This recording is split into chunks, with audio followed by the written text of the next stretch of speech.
Nefsi i cili shpesh herë din që ta çojë njeriu drejt rrugës së arrogancës dhe pabindshmërisë. Plotësimi i dëshirave të nefsit, Zoti i Lartësuar në surën Furqan thot, gjithsesi në ajetin 43, e ra'aita man ittakhadha ilahahu hawahu afa anta takunu alayhi waqila. A e ke parë ti ato që epshin e vet e ka marrë për Zot? A do t'i bëhesh mbrojtës atij?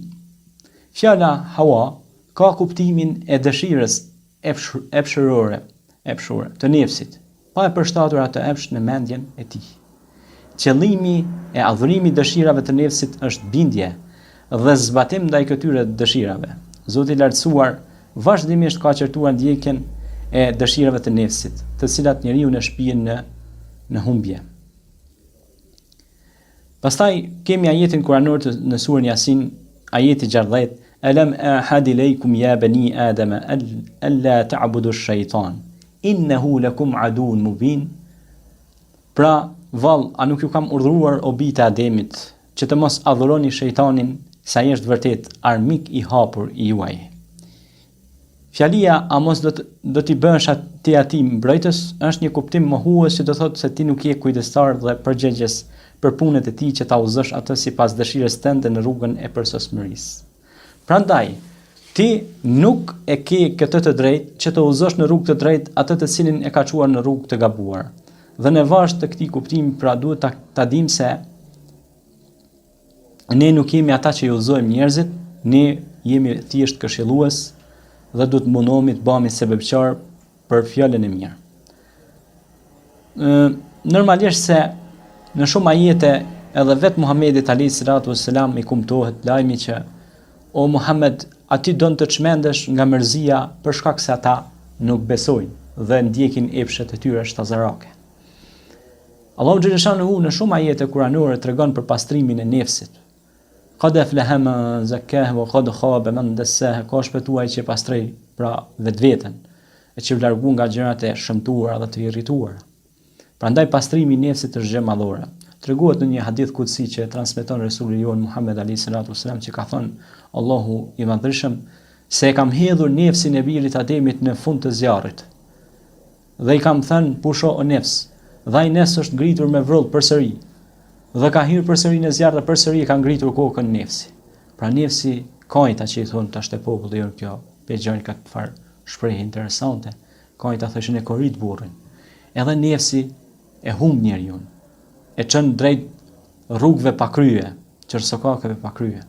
Prandaj do të thotë nefsi e tërbën njeriu, e deh njeriu dhe e bën njeriu të humbas atë çka është më e bukur dhe më e mira që është imani, besimi te Zoti. Prandaj njeriu kur humb imanin bëhet pa besim, e pa besë, e pa besë bën gjithçka, runa Zot. Bëhet me zezë se gërsina. Dhe e mbulon një hije e errët dhe i arson fytyrën, mendjen, zemrën dhe shpirtin dhe nuk e din se çka vepron ai. Prandaj në ajetet pra që përmendet vetë fjala hawa ne shpesh edhe te populli ju ne përdorim këtë shprehje. Do thot hoveja ose hove, më afut hove, do të thonë me kcy përpjet. Me fantazu. Do të thonë nuk do të thotë që nuk lejohet imagjinimi për me bëni projekt ose një teori e me bën praktik, por me fantazu gjëna pa lidhje, me hi vend pa vend. Dhe tjetra është që do thot hawa është edhe ajo hamendësimi me fol sipas tekave dhe dëshirave tua, me te kalu kufizimet që i ka vendosur Zoti dhe rregullat që i ka vendosur pra krijuesi në univers. Dhe nëse i te kalon këto rregullore, atëherë pason fatalitet ndaj personit i cili i te kalon këto kufi. Prandaj hawa, do të thonë, epshi shumë njerëz i ka rënuar. Shumë burra të ndaj dhe njerëz me personalitet i ka bërë që të humbasin nga rruga e drejtë Sirat al-Mustaqim, që është rruga e drejtë, dhe ata kanë devijuar dhe kanë shkuar pra në vendet të pahjeshme, në vendet të jo të duhura. Disa prej tyre kanë rënë në moral, disa kanë rënë fatkeqësisht edhe prej shirkut, disa janë rënë prej e dinarit dhe dirhemit, për cilin pejgamberi alayhis salatu wasalam tha u shkatru robi i dinarit dhe dirhemit. Ai i cili pra ka bon Zot pasunin, runa Zot, siç ishte rasti i Karunit, rasti i shumë do thot njerëzve që i përmend historia e Islamit, të cilët e bën Zot pra materializmin. Dhe dihet se kur humbet shpirtëroria dhe vetëm materializmi bëhet gjithçka, ajo është një fatkeqësi e madhe, shumë e madhe. Për vetë faktin se në Islam do të thot materializmi është pjesë e kësaj dunjoje, as që nuk diskutohet, mirë po ne kemi Zot Allahun dhe ne duhet të veprojmë konform atiu Allah wa atiu Rasul wa ulil amri minkum. Pra ne duhet të bindemi Allahut, të respektojmë të dërguarin ton dhe prisit e drejtë dhe të sinqertë dhe besimtarë të cilët flasin vetëm drejtësi dhe ata që veprojnë me drejtësi dhe flasin me drejtësi dhe punojnë me drejtësi. Jo të flasin me drejtësi dhe të shohin veprat e tyre, nuk kanë të bëjnë fare me atë çka ata flasin. Kjo është një fatkeqësi e madhe ku shumë njerëz ndoshta edhe me reputacion dhe me grada shumë të larta kanë rënë prej do thot e kësaj do thot vetie ose dukurie e cila fatalisht ata po ju humbet. Pra, fjalët i kanë shumë të mrekullueshme, por veprat e tyre janë për të ardhur keq ose lënë për të dëshiruar. Por nuk e dinë ata sepse se Zoti është ai që i shikon dhe i mbikëqyr dhe ka dërguar me lajket që kemi shpjeguar në ligjëratat e kaluara, kiramun katibin, të cilët veprojnë atë që i ka urdhëruar krijuesi ju. Prandaj, ja bani Adem, alla ta'budu shejtan. Pra i thot Allahu në Kur'an, bijve të Ademit, mos e adhuroni shejtanin.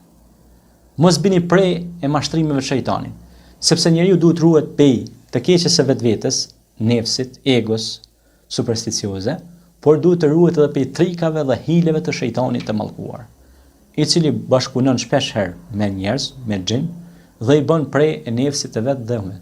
Prandaj, nefsi përmendet edhe në Kur'an, ja ayyatuhan nafsul mutma'inah. Për shembull përmendet nefsi i bindur plotësisht te Allahut.